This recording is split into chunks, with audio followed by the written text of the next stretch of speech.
Power. In the ancient world, it isn't taken, it is purchased.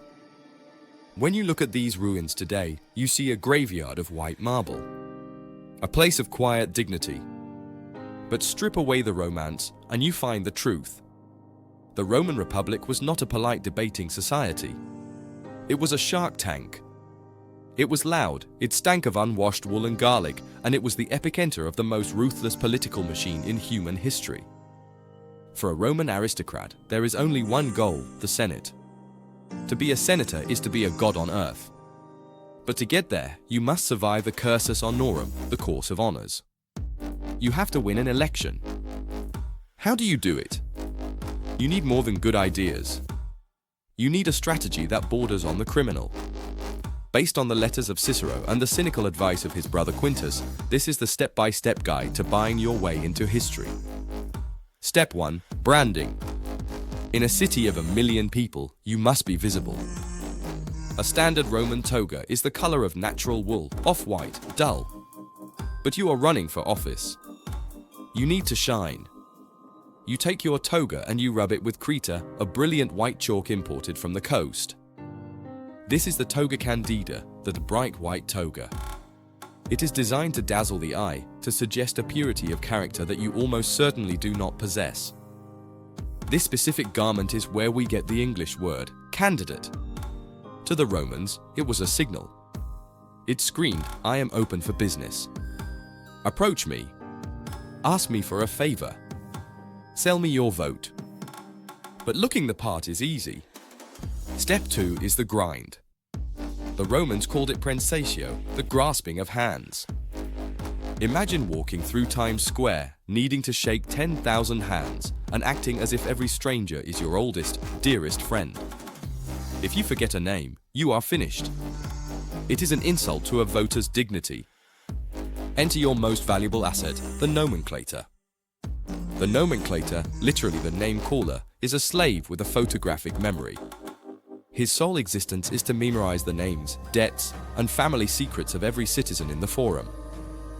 He whispers, that is spurious, he sells grain, his wife is sick. You repeat it aloud. Spurious feels seen. Spurious feels special. Spurious gives you his vote. In Rome, sincerity is nothing, the appearance of sincerity is everything. Step 3. The optics of power. In Rome, solitude is weakness. If you walk the streets alone, you are a nobody. You need sectators, followers, a posse. You need a wall of humanity surrounding you at all times to physically shove the competition out of the way.